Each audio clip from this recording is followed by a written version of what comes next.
Wiwi itu suatu saat itu guru SD saya punya pelajaran nyanyi, biasa kan SD kita dipanggil satu-satu ke depan nyanyi yuk gitu kan.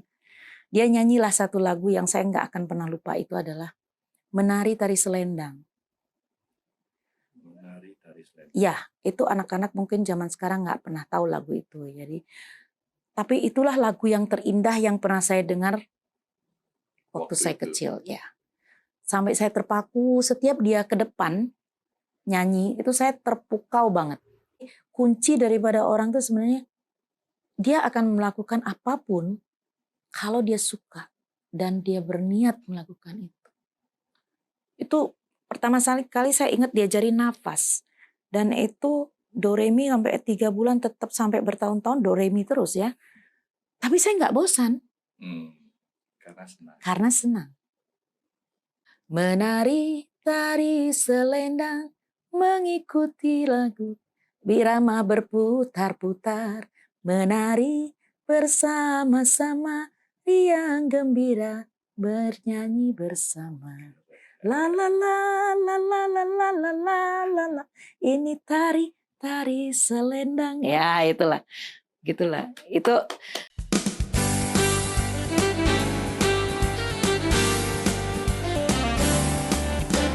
We are in my world.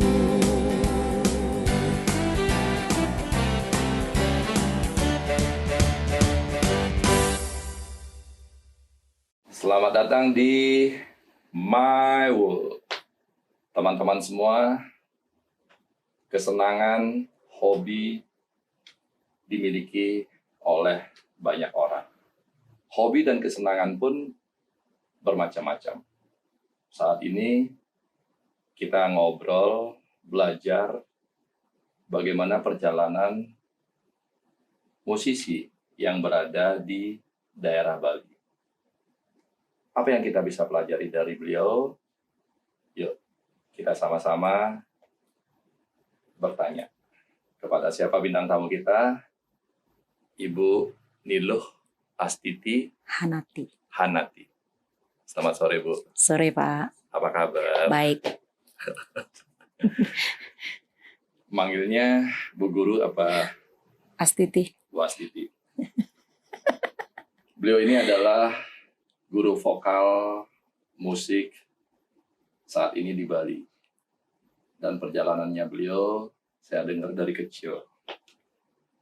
Bu Astiti, coba cerita sedikit, Bu. Ibu dari mana sampai kenapa memilih vokalis sebagai hobi dan pekerjaan Ibu saat ini? Oke. Kamu boleh cerita nih ya sedikit ya. Saya bertumbuh dari satu keluarga. Bapak saya, orang tua saya berasal dari asli Tabanan. Ibu saya dari Bangli. Dan saya bertumbuh di satu keluarga yang cukup sibuk dengan pekerjaan masing-masing. Nah, kebetulan kita juga nggak tahu, mungkin dari turun-temurun ya, mereka suka seni ya. Saya dari kecil sudah diperkenalkan seni oleh ayah saya, terutama untuk seni tari. Khususnya orang Bali, ya Bapak tahu kan di orang Bali itu wajib hukumnya untuk belajar nari Bali. Kebetulan saya juga suka, jadi kita berangkat dari awalnya dari nari, Pak. Nah, nari dari umur 4 tahun, saya sudah ada di panggung. Itu pun kecelakaan, karena sebenarnya dari keluarga saya belum ada ekspektasi untuk membuat saya belajar nari, tapi waktu itu saya dipengaruhi oleh keluarga besar yang kebetulan setiap galungan itu mereka perform di Banjar ya. Selalu muda-mudi ngadakan acara besar di Banjar, akhirnya naik panggung. Nah, satu hari saya dirias aja begitu, karena saya suka berias juga, mungkin ngeliatin orang berias suka ya. Jadi dirias, terus saya pelajari cuma sebentar, kakak-kakak sepupu keluarga besar nari. Tahu-taunya tiba-tiba saya juga lupa kenapa saya bisa ada di atas panggung gitu. Ikut nari. Nah, dari situ kebetulan ayah saya juga yang megambel. Dia kaget-kaget aja lihat saya kok ada di atas panggung, berani-beraninya dia nari di atas panggung ya. Nah, sejak saat itu saya mulai istilahnya kalau dulu dikursuskan ke orang-orang yang suka pintar nari dulu zamannya Kokar nih Pak ya. Diambillah satu guru, saya ikut dulu Pak Jayus juga seni tari di Pak Jayus, kemudian ada guru juga dari Kokar. Nah, seiring waktu saya aktif di nari sebenarnya. Setelah itu saya SD, itu kebetulan ada satu teman saya namanya Wiwi ya. Itu sangat pinter sekali nyanyi. Itu ketertarikan awal saya dari Ibu seni SD-nya suara. di SD 3 Saraswati. Dulu zamannya namanya SD 3 Saraswati English Class. Di Kereneng. Itu Oh. Kereneng di yang kalau sekarang kalau nggak salah SMP 3 ya. SMP Bukan di Negeri 3. Tabanan, Bu, ya? Bukan. Kita lahir di sini semua di Denpasar. Kebetulan ibu saya bidan, jadi kami lahir di rumah saja semuanya. Sampai kita ada 4 saudara. Saya anak pertama. Nah, ketemu Wiwi itu suatu saat itu guru SD saya punya pelajaran nyanyi. Biasa kan SD kita dipanggil satu-satu ke depan nyanyi yuk gitu kan. Dia nyanyilah satu lagu yang saya nggak akan pernah lupa, itu adalah Menari Tari Selendang.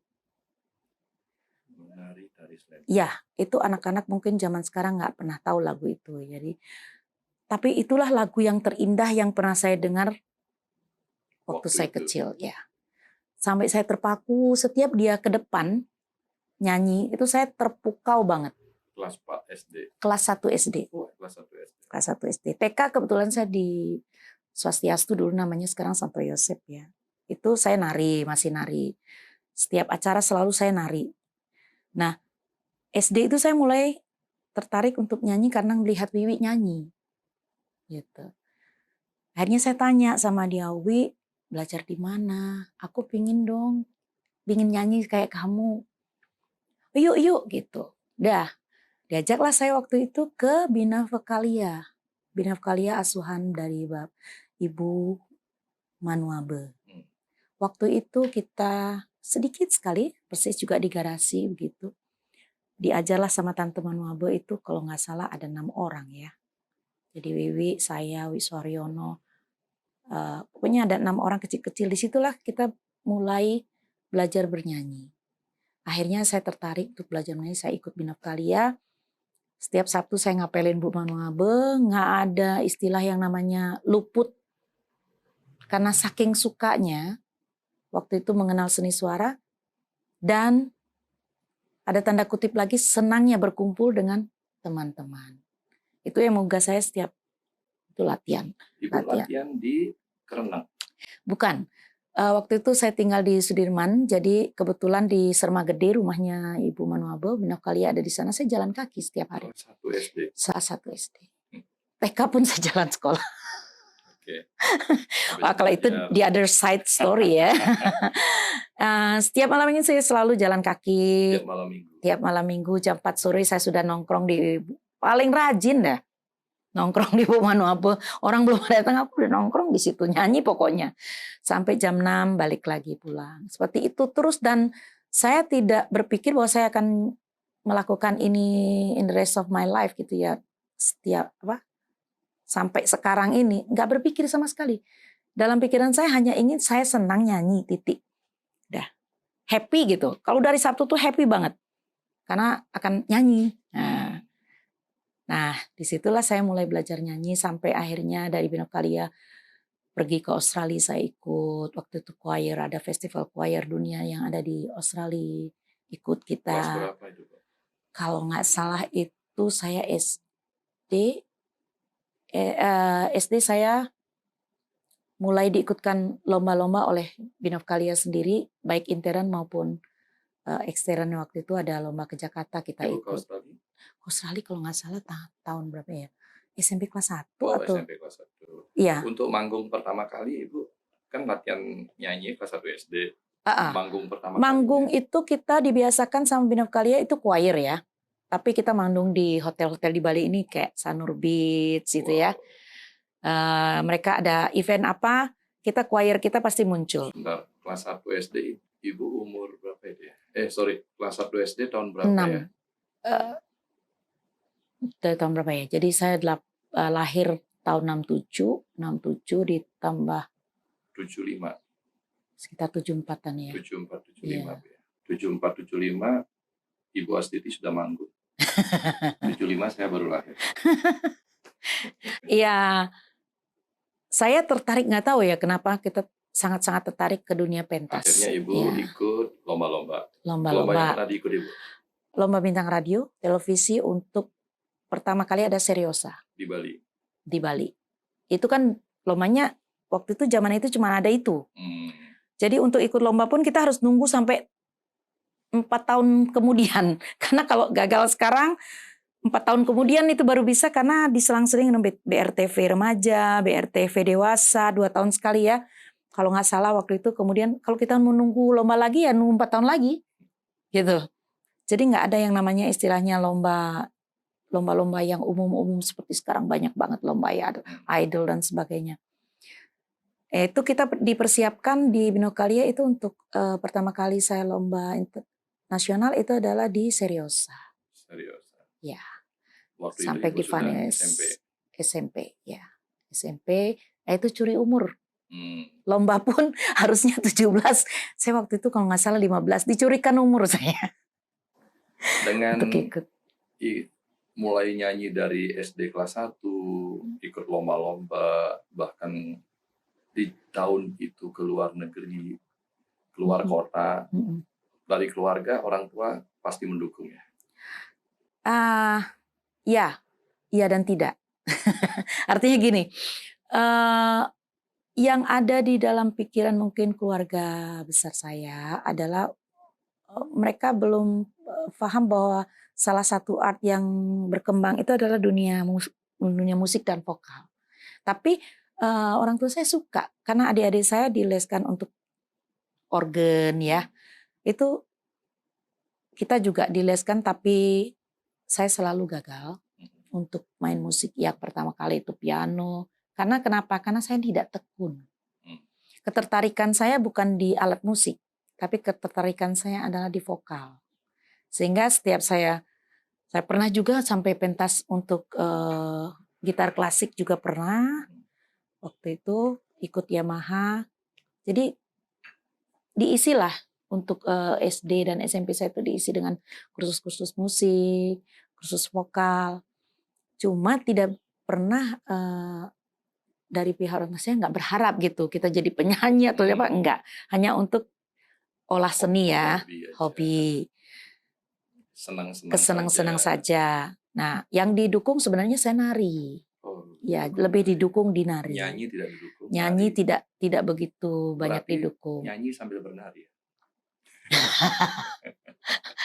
Biar dapat dukungan dari orang tua. Iya, karena nari tetap saya jalani sampai saya usia 20 tahun masih jalan. Cuma jarang karena waktu itu kita agak ada pisah sama orang tua, jadi kebanyakan saya nyanyi akhirnya. Oke.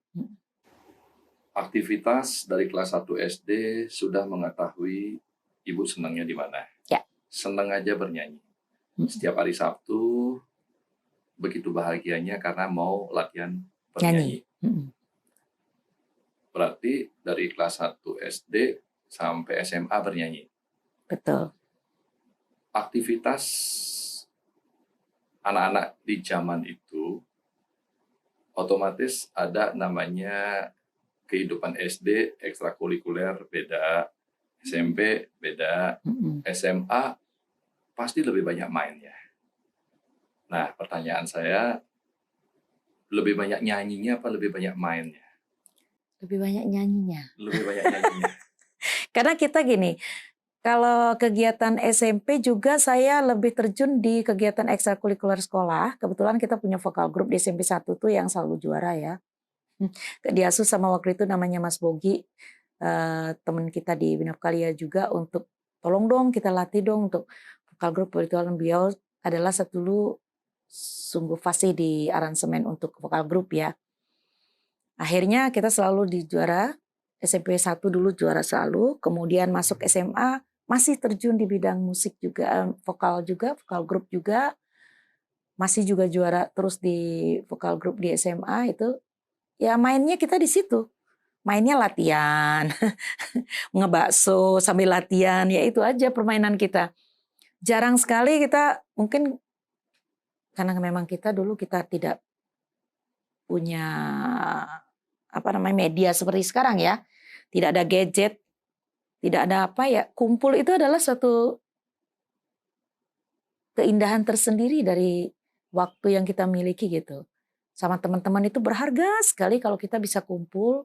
Nah, untuk mencari sesuatu yang bisa mengikat kita untuk berkumpul, itulah kita latihan vokal group. Nah, itulah permainan kita, dan jadi jarang sekali yang namanya kita main nongki kayak anak-anak zaman sekarang, nggak ada. Nongkinya kita ya latihan. Wow. Masa-masanya berjalan dengan latihan bernyanyi karena bahagianya di sana. Apakah merasa kehilangan momen, Ibu? Enggak, lebih pada sirik aja dengan kondisi sekarang. Seandainya mungkin kondisi sekarang itu ada di zaman dulu, mungkin lebih lagi yang bisa kita raih ya. Artinya pelajaran yang harusnya kita, kalau zaman now nih sekarang orang belajar cuma setahun, dulu kita belajarnya untuk yang setahun itu bisa 6 tahun atau sampai 10 tahun. Karena nggak adanya informasi yang lebih. Karena kita kan cuma satu arah, cuma guru dan siswa. Ya kan? Nggak ada perbandingan. Kita dulu nggak kenal Google, nggak kenal apa. Nah, seandainya dunia yang sekarang yang penuh dengan informasi, kalau kita bisa ambil positifnya, kalau dulu ada, mungkin kita belajarnya jauh ya. Karena sekarang lebih kayak kita sekarang itu lebih kayak iri gitu. Aduh, kenapa dulu kita nggak ada itu ya? Kalau ada gitu kasih kita udah jelain gitu kan. Even informasi itu kan baru sekarang secepat itu. Kita pun ngejarnya sudah susah banget ya. Teman-teman, dari kecil sampai SMA, melakukan yang namanya sebuah ketekunan dengan bernyanyi. Dan memang menjadi penyanyi. Itu sepintas tentang Bu Astiti yang perjalanannya dia dari SD sampai SMA. Sampai mahasiswa. Sampai mahasiswa. Mahasiswa masih. Ibu bernyanyi. Iya. Dan ngamen? Belum? Ya, itu ngamen kecelakaan juga. Ngamen kecelakaan. Ngamen pertama kapan, Bu? Ngamen pertama tidak sadar. Jadi waktu itu kita mahasiswa, direkrutlah karena kita sudah kakak kelas kan kenal kita ya. Oh ini anak vokal group nih, join dong vokal group Fakultas Teknik, kebetulan saya di Fakultas ini. Ayo, kita kan seneng aja kalau sudah yang kayak gitu-gitu kan. Ya udah, nah kita latihan. Kebetulan kakak kelas kita dulu yang di Fakultas Teknik itu dia lagi ngamen di Bali Hotel. Sorry, boleh nyebut ya? Sorry, nggak apa-apa ya. Di Bali Hotel lah pertama kali saya di situ. Bali Hotel itu Bali Beach. Enggak, Bali Natur. Hotel itu Natur di Veteran ya. Veteran. Nah, dia ngamen di sana main organ. Itu kuliah. Kuliah. Karena kita ikut lomba vokal group. Tingkat berapa? 1. 1 dan 2 itu. Kuliahnya di Fakultas Teknik. Fakultas Teknik di Udayana. Universitas Udayana. Ya. Nah, latihannya karena berhubung kakak kelas kita yang melatih ini, dia ngamen di sana, kita dibawalah latihannya di hotel itu. Jadi kita setelah dia main atau sebelum dia main kita latihan dulu. Belum jadwalnya dia main, kita latih karena hanya dia di situ ada keyboardnya untuk latihan. Latihanlah di situ bareng-bareng anak-anak. Nah, kita lihatlah apa sih yang dinyanyiin, apa sih yang gitu. Kita ikut-ikutan, biasa kan anak-anak iseng. Aku boleh nggak nyoba nyanyi ini yuk gitu. Kenapa kita coba? Karena rasanya kok ya dia nyanyi lagu bapak-bapak dulu, lagu-lagu ayah saya yang dia puter setiap hari di rumah itu kok kayaknya aku tahu ya, coba ya. Nah kakak kelas saya, ayo coba nyanyi gitu. Rame-rame lah kita nyanyi di situ. Nah aku saya tahu setiap lagu, oh ini tahu aku cobain, ini tahu cobain lagi. Nah karena kita sering latihan di sana, dan saya juga sering mencoba lagu-lagu yang ada dalam buku dia, didengarlah sama GM-nya. Waktu sore itu saya nggak tahu kalau GM-nya ada. Saya nyanyi berapa lagu lama, banyak karena nunggu dia jamnya dia main. sembari kita selesai latihan, ada jeda, di mana dia harus nunggu. Ini saya iseng. Iseng lah saya karena suka nyanyi.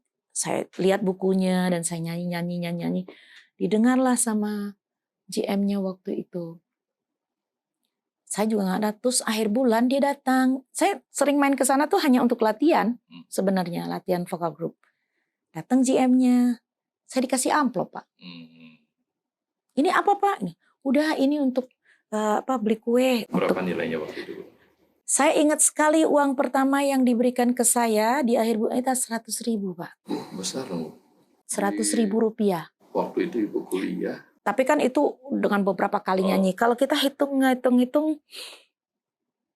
mungkin dia hargakan waktu itu saya itu nyanyi satu harinya 10.000, Pak. Oh, kali 10 kali. Iya. Atau enggak 10.000 atau enggak 7.500 ya. Pokoknya dia global aja dikasih begitu. Terus kita berpikir lumayan juga ya, gitu kan. Malum lah waktu itu kan kita. Tapi udah besar, nilai sebesar itu, Bu, ya? Sungguh sangat besar. Karena bahagianya adalah di mana. Pertama yang Ibu nyanyiin waktu itu Ingat.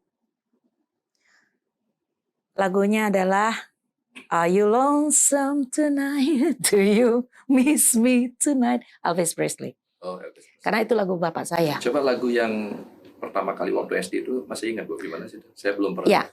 Menari tari selendang mengikuti lagu, birama berputar-putar, menari bersama-sama, riang gembira bernyanyi bersama. La la la la la la la la la la la. Ini tari selendang. Ya, itulah. Gitulah. Itu lagu yang daerah, nyanyian lagu daerah ya, Bu? Enggak, lagu anak-anak. Oh. Dan saya juga nggak ngerti itu lagu apa, tapi saya suka sekali lagu itu karena yang nyanyi waktu itu teman saya, Cici kok bagus, suaranya enak gitu. Saya sampai begini, kalau dia nyanyi di depan kelas tuh gini, liatin dia.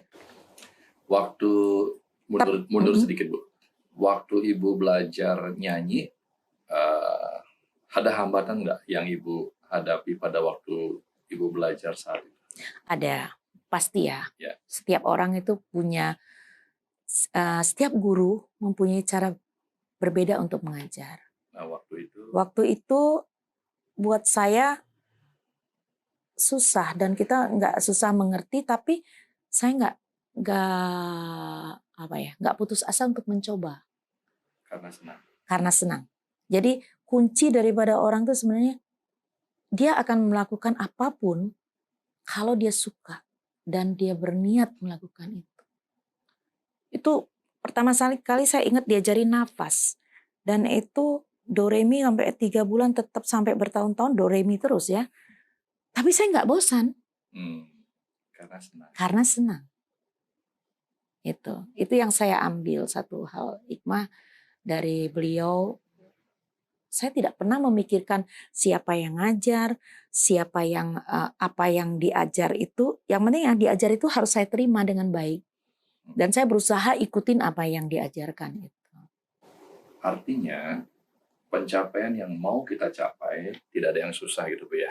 Tidak ada kalau kita mau. Kalau kita mau dan disenangi. Betul. Dengan senang, waktu itu tidak terasa. Betul. Sehingga kembali lagi Ibu nyanyi pertamanya waktu itu di Bali Hotel. Untuk ngamennya di Bali Hotel. Berarti setelah nyanyi waktu itu Bu Astiti dikenal bisa bernyanyi. Iya.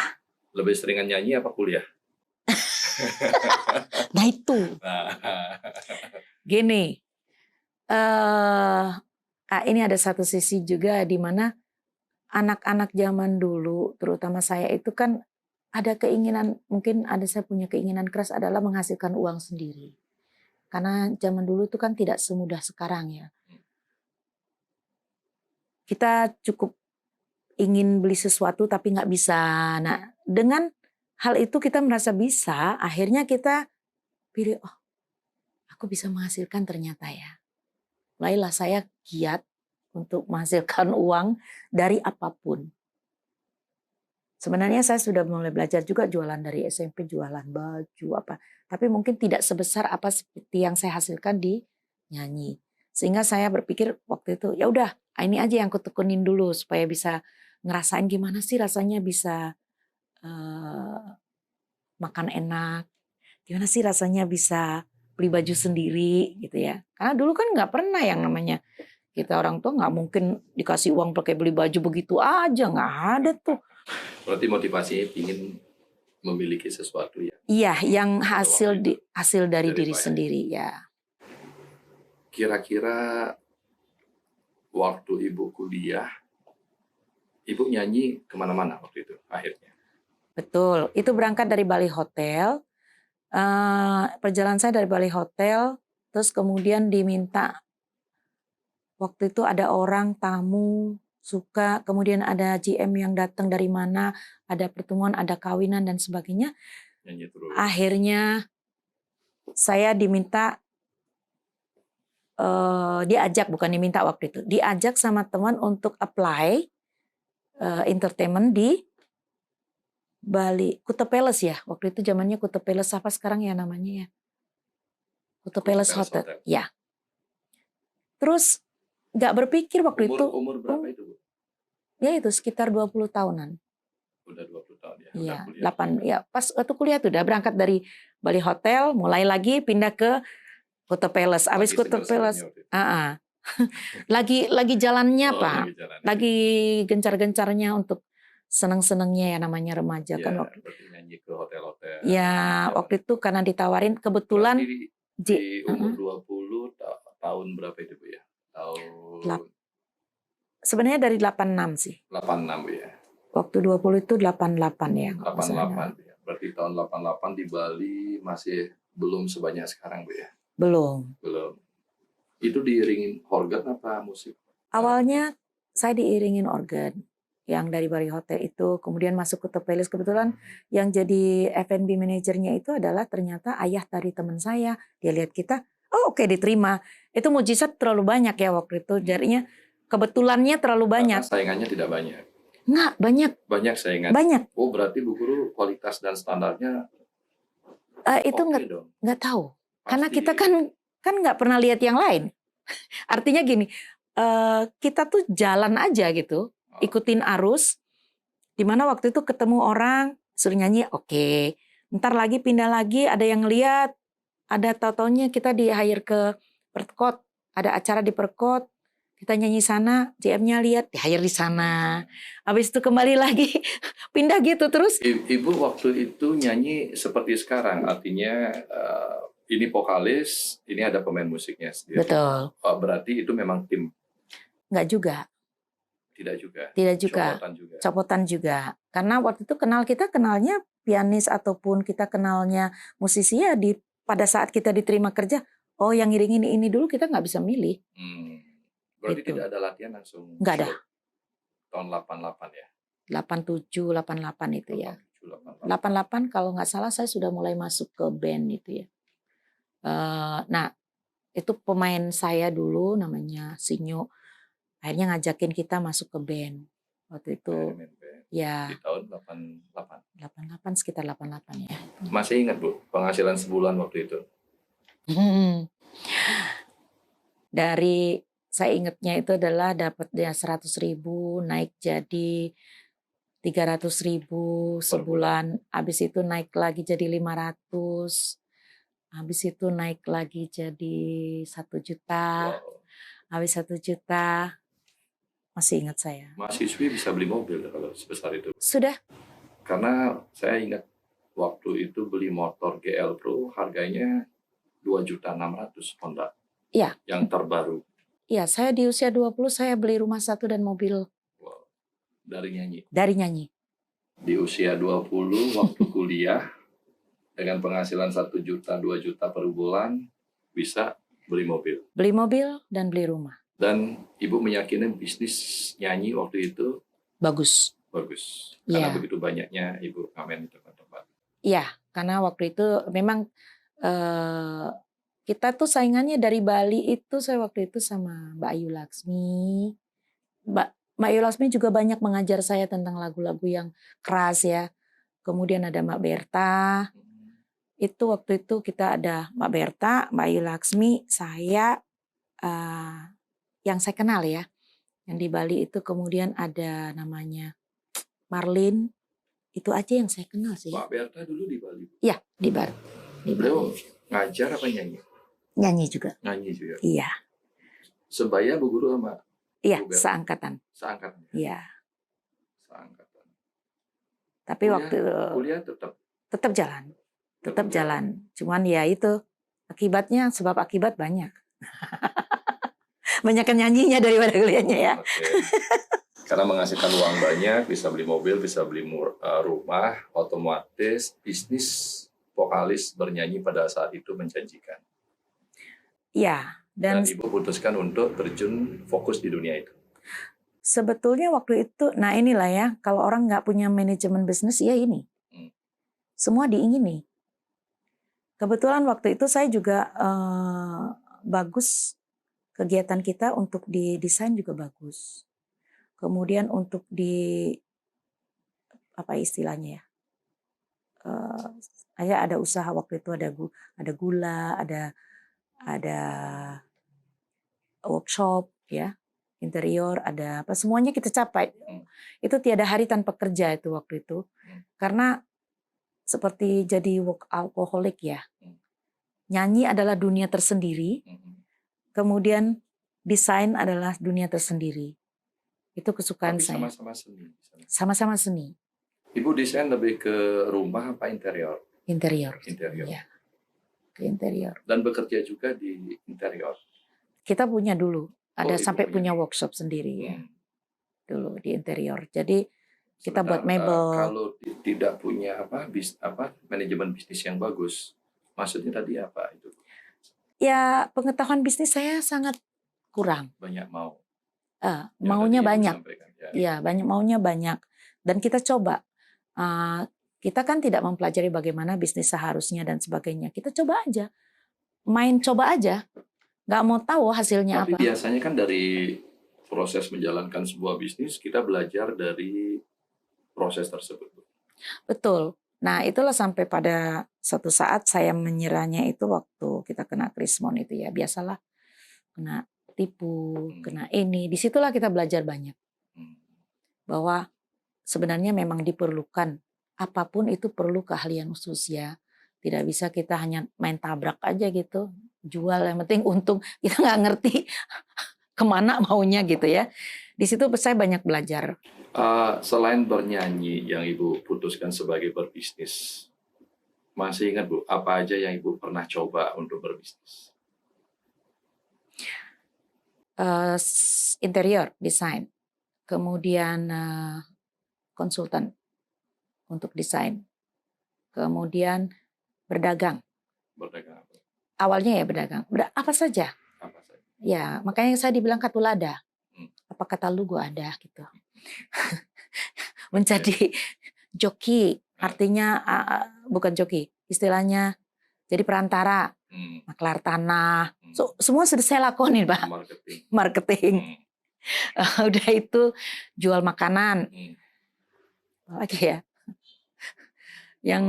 Yang banyak sih jual barang, jual apa. Kayak kemarin itu supplier gula, supplier kain batik.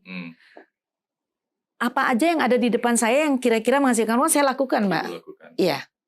Tertipunya di mana, Bu? Ya, kita waktu itu ada klien dari Italia. Kemudian pembayaran itu kan dulu harus pakai istilahnya apa ya? Itu yang saya tidak mengerti. Nah, mereka kan kalau luar negeri harus sekarang PayPal, kalau dulu ada istilahnya apa ya? Saya lupa itu. Menaruh dana dulu di depan sana, kemudian baru bisa ditarik setelah barang datang. Dia pakai kosong, blank. Ibu tertipu uang? Iya, habis. Wow, saya nggak bisa hitung berapa karena waktu itu saya harus jual aset saya semua. Dari apa yang saya hasilkan waktu itu. Tahun berapa itu? Tahun 89 kalau nggak salah ya. Krismon tuh tahun berapa ya? Krismon? 98. 98. Ya itu, waktu Krismon itu. Berarti Ibu sudah bernyanyi 10 tahun? Ya. Dan waktu 10 tahun itu sudah saya hasilkan 2 rumah, 3 tanah, dan 3 mobil. 2 rumah, 3 tanah, Dan 3 mobil. 3 mobil dari bernyanyi. Dari bernyanyi dan berbisnis yang lain Dan ya. berbisnis yang lainnya. Ya, dan itu Ibu tertipu. Dan harus saya jual semua. Harus jual semua dan habis. Habis. Karena tertipu di itu okay. ekspor waktu itu. Sehingga akhirnya Ibu memutuskan kembali berbisnis di belum. Waktu itu saya berpikir begini. Kalau saya bernyanyi terus, saya sadar bahwa usia itu akan ada batasnya untuk menjadi seorang profesional. Karena ini kan kalau kita profesional itu kan punya, kita jasa ya. Jasa itu ada batasnya, karena itu depends pada hanya satu orang, diri kita sendiri. Jasa yang mengandalkan diri sendiri itu punya batasan. Orang nyanyi, orang nari, itu punya batasan fisik terutama. Karena kita nggak usah bohong lagi kalau di Indonesia masih melihat fisik ya. Fisik itu sangat penting bagi orang kita. Kalau mungkin di luar tidak terlalu penting. Tapi dalam transisi dunia musik, pertumbuhan dunia musik di Indonesia itu masihlah melihat fisik. Dan itu saya sadari banget. Suatu saat kita akan berakhir. Karena semuanya sudah tidak mendukung. Kita juga lemah, mungkin sudah semakin tua, pasti akan ada kekurangan, kemunduran. Kita punya grafik hidup kan pasti ada puncaknya, kemudian turun lagi.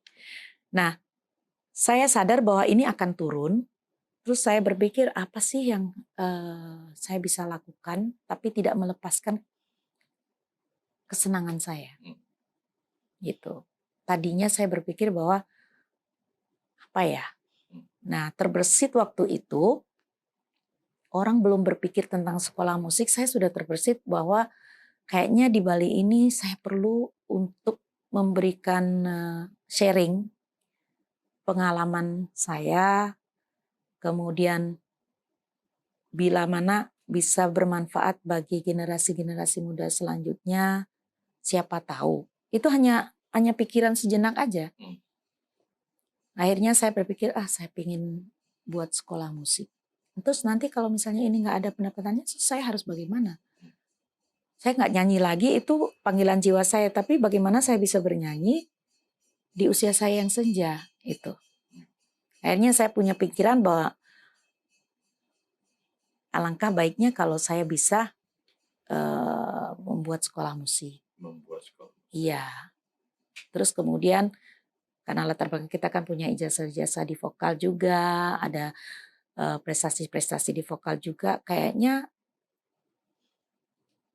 tidak ada salahnya untuk dicoba. Itu sebenarnya by accident semua hidup saya ini. Berarti akhirnya Ibu memutuskan untuk sekolah musik. Saya ketemu dengan sekolah musik. Ketemu dengan suami dulu, kebetulan dia juga guru musik dari Jakarta. Jadi saya berpikir why not gitu. Karena nggak mungkin kita pensiun nggak ngapa-ngapain ya gitu. Satu sudah kalau bisnis mungkin saya agak trauma ya, traumanya di sini ya. Kenapa Bu? Karena ya itu jatuh tertipu dan ya habis semua itu di situ. Sahabat dunia, ada pesan-pesan moral sebelum kita lanjutkan dari perjalanan Bu Astiti sampai memulai usaha membuat bisnis sekolah musik bersama suami. Apakah itu? Yang pertama pesan moralnya adalah bila mana kita melakukan sesuatu yang kita senangi, tidak akan susah dan tidak akan terasa lama. Karena proses dan berjalan itu adalah dengan senang hati. Yang kedua, hati-hati dengan manajemen bisnis yang buruk. Pemahaman Bu Astiti, manajemen bisnis yang buruk itu adalah kita melakukan usaha-usaha yang kita tidak tahu dan tidak pahami ke depannya. Bila mana kita mau berbisnis atas sesuatu yang baru, maka kita harus mempelajari betul-betul bisnis tersebut, seluk-beluknya, pemahamannya, dan tujuan ke depannya. Sehingga kita tidak akan mengalami trauma-trauma seperti yang dialami oleh Bu Astiti atas tertipunya. Betul. Nah, karena bakat dari kecil dan mungkin itu adalah talenta yang diberikan Tuhan, karena Bu Astiti melakukan latihan nyanyi begitu senang, begitu berbahagia, ikut lomba-lomba, akhirnya memahami dan menyadari bahwa beliau kembali kepada sebuah bisnis yang pernah membesarkannya dan memiliki banyak hal. Bu Guru punya pesan nggak, Bu? Itu 3 hal pesan moral yang bisa saya simpulkan.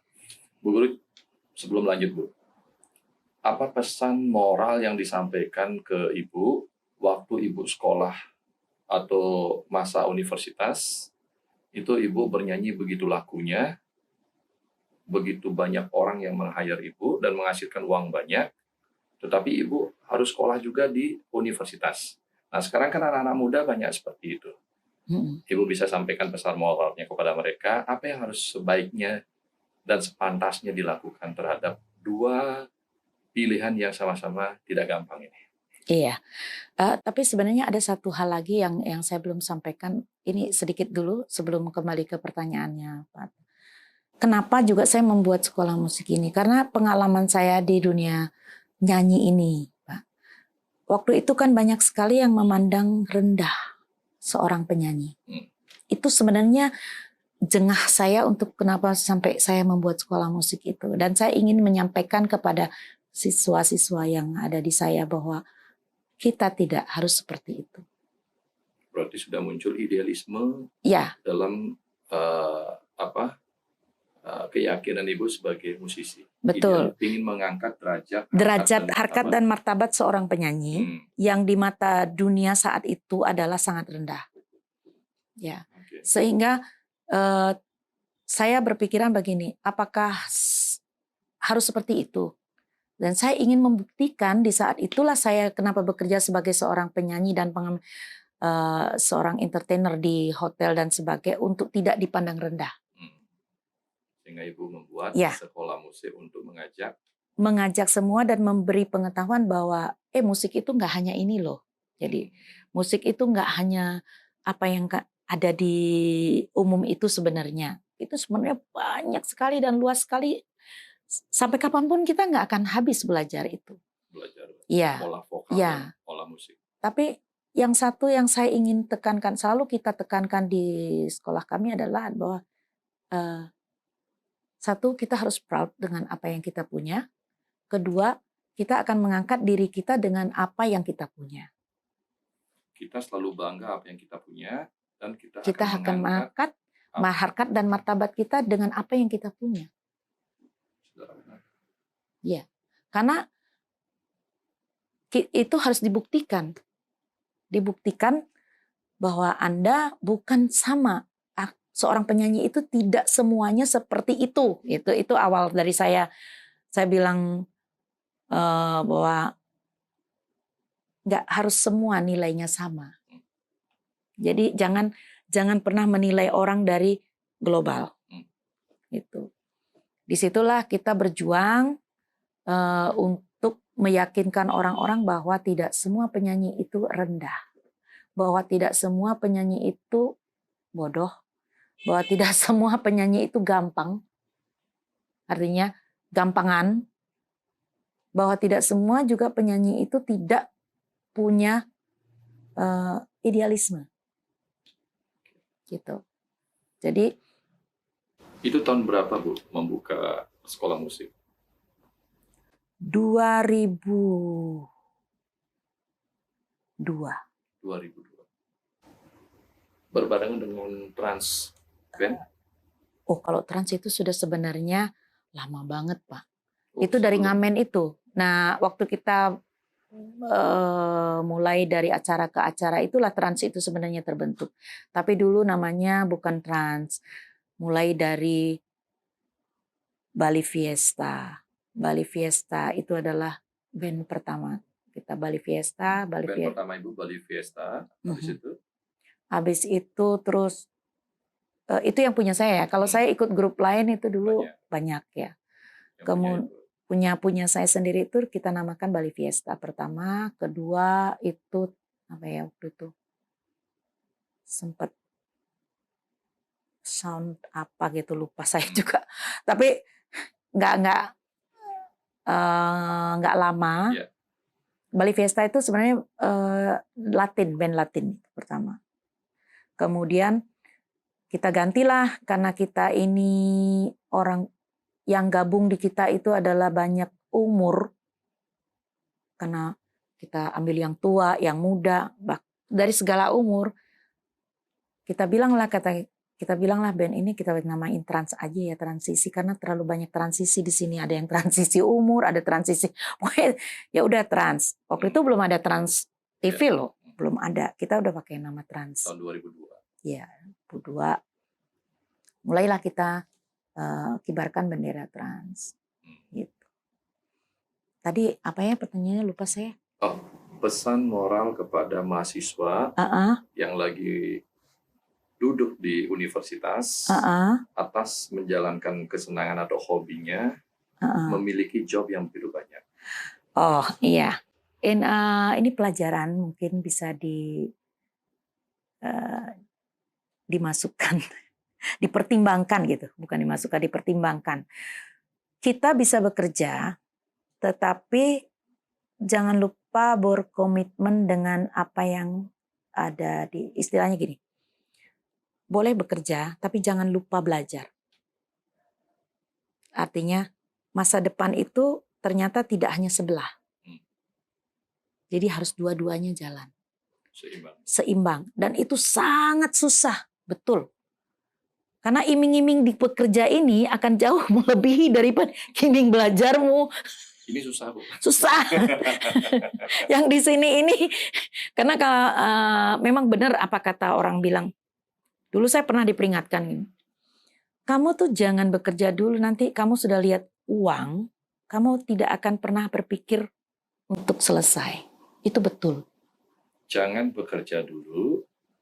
Gimana, Bu? Kalau menurut saya, carilah satu pekerjaan yang tidak menghabiskan waktumu di di studimu. Karena itu sangat besar pengaruhnya. Berarti pesan moralnya kepada pemirsa yang mendengar atau sahabat dunia, jangan pernah lupa dengan tujuan utama. Betul. Meskipun kita bekerja dan mendapatkan hasil yang begitu besar, ternyata sukses itu tidak sebelah sini aja, akan tetapi perlu keseimbangan atas tujuan utama kita, Bu ya. Betul. Jadi tetap sekolah, bekerja sampingan itu hanyalah sampingan. Sekolah utama, Bu. Gitu. Iya, betul. Cuman kita juga setelah tamat sekolah kita dikasih satu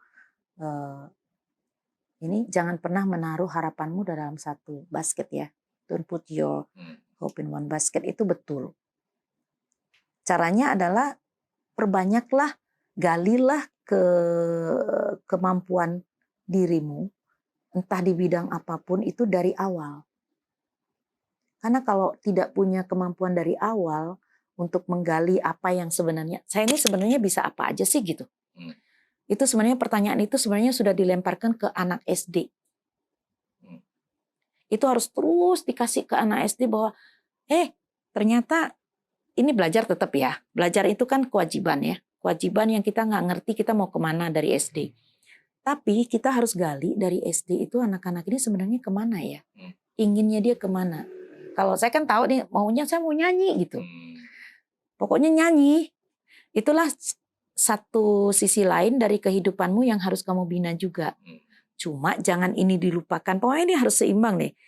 Nah, kesalahan saya adalah ini saya ekspor terlalu tinggi. Karena menghasilkan sesuatu yang menyenangkan. Karena kaget. Kaget. Ya, dan menghasilkan satu besar. Dan saya pikir gini, saya berpikir bahwa waktu saya sedikit di sini nih, sehingga saya harus push gitu. Ya kan? Betul nggak? Itu sebenarnya pikiran yang salah. Kenapa? Karena saya banyak ilmunya di sini. Sedangkan di sini saya tidak menggali apa sebenarnya ilmu yang ada di sini yang belum saya tahu, itu salahnya. Jadi kalau misalnya kamu ngelakuin dua hal, galilah dua-duanya dengan sedalam mungkin. Jangan yang satu dalam, yang satu enggak, itu salah. Gitu. Nggak ada salahnya kita gali dua-duanya sampai kita. Dan harus dua-duanya. Betul. Ya. Hobi Harus. boleh, menghasilkan boleh, belajar tetap. Ya. Kembali Bu ke sekolah musik yang Ibu waktu itu buat pertama kali tahun 2022. Berapa orang Bu waktu pertama kali siswanya Ibu? 1. Awal itu sebenarnya gini, saya tidak pernah berpikir karena saya nggak tahu cara ngajar. Di tahun 2022 1 orang. 2003. 2003. Apa 2002? 2000 Jesse lahir itu 2000. Ya. Iya kan? Bom Bali itu? Iya. Bom Bali Tahun 2002 kan? Awalnya sebenarnya saya terpaksa, tadinya kan cuma imajinasi membuat sekolah.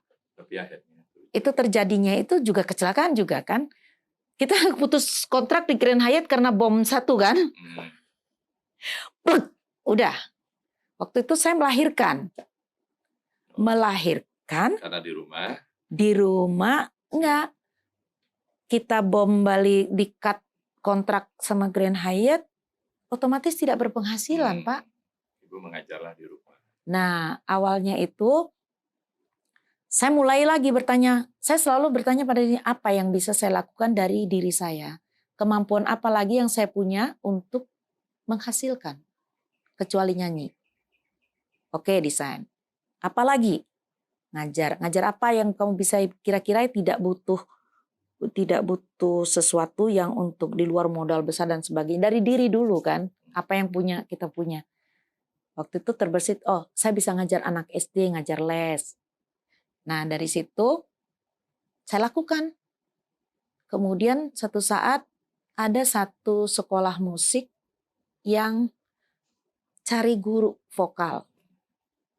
Saya pikir saya tanya lagi sama diri saya, apakah saya bisa mengajar? Terus saya jawab lagi, why not? Jadi saya berdiskusi banyak dengan diri saya sendiri. Berani nggak lo? Berani. Terus apa yang lo mau ajar? Oke, lo think it about ya, apa yang harus lo ajar. Akhirnya karena terus terang saya itu modal nekat semua ya. Nekat, kebanyakan nekat. Ya udah, gue ngajar gitu. Oke, itu kuncinya. Ketidaktahuan itu bukan sebuah kendala, tetapi niat yang begitu besar dan kesenangan di sana akan memaksakan diri kita untuk tahu dengan segala macam cara. Betul. Dan terbukti memang mampu melakukan hal tersebut dan tahu sampai memiliki puluhan murid sampai saat ini Bu ya. Ya. Banyak sekali muridnya Bu Astiti sampai saat ini. Kalau menurut Bu Astiti, kriteria dikatakan sukses di dunia musik itu apa ya? Saya. Ya. Karena pandangan orang berbeda-beda ya. Ya, anggaplah ini kita berada di Bali ya. Kalau di daerah ini kriteria orang sukses di musik itu apa ya? Kalau cara pandang saya itu mungkin agak berbeda dengan orang-orang di sana ya. Kalau orang luar itu menyatakan bahwa seseorang itu suksesnya seseorang itu adalah pada saat dia, kalau dia entertainer pas dia terkenal, punya nama, punya karya, ya. Kalau saya itu juga iya, tapi menurut saya seberapa berartinya dia buat apa yang dia lakukan itu untuk orang lain itu. Oke. Sukses di dunia musik menurut Bu Astiti adalah seberapa berartinya beliau untuk orang lain. Ya, karya ataupun apapun yang dihasilkan dari orang itu, baik itu dirinya ataupun karyanya, seberapa besar artinya buat orang lain dan seberapa besar input positif yang diberikan ke orang lain. Gitu. Wow. Betul. Luar biasa Bu. Sederhana. Jadi pemahaman sukses yang memang sukses itu bermacam-macam. Betul. Kategori sukses juga bermacam-macam. Dan Bu Astiti seniman, vokalis, kategori suksesnya adalah apa yang diperbuat, apa yang dilakukan, berarti nggak buat orang lain? Bisa bermanfaat nggak? Dengan mendirikan sekolah musik, dengan dasar pemikiran untuk mengangkat harkat dan martabat dari seniman musik atau para vokalis yang ada di Bali, itu merupakan salah satu wujud bukti bahwa beliau tanpa disadari berarti dan bermanfaat banyak untuk orang lain. Sukses dicapai dengan bermacam-macam tujuan, tapi tujuan yang memang bermanfaat dan untuk diketahui oleh orang lain itu adalah perlu waktu. Banyak hal yang bisa kita pelajari dari untuk mencapai sukses, dari proses perjalanan Bu Guru Astiti sebagai musisi yang ada di Bali. Dasar daripada pesan moral yang kita dapatkan saat ini banyak sekali. Coba saya simpulkan. Yang pertama adalah memulai sesuatu dari hal-hal yang menyenangkan. Apapun tujuannya akan terasa ringan dan cepat. Berbahagialah setiap langkah, berbahagialah setiap detik. Yang kedua, jangan sampai kita memiliki bisnis manajemen yang tidak baik. Pengertian manajemen yang tidak baik menurut Bu Astiti adalah tatkala kita mencoba sesuatu yang baru, yang logikanya itu adalah untung buat diri kita, tetapi kita tidak mau menyenanginya, menekuninya, mempelajarinya lebih mendalam, akhirnya timbul atau yang satu lagi adalah tidak tahu tujuannya, sehingga muncul satu peristiwa tertipu. Dengan tertipu, kembali akhirnya menjadi trauma terhadap bisnis-bisnis lain. Sampai akhirnya kembali kepada sebuah bisnis yang memang membesarkan Ibu Astiti. Sukses adalah bermanfaat. Seberapa bermanfaatnya karya kita, seberapa bermanfaatnya hal-hal yang kita lakukan. Semoga bermanfaat, salam sehat, berbahagia. Ibu, terima kasih banyak. Terima kasih banyak, sukses buat My World ya. Sama-sama, Bu. Terima kasih.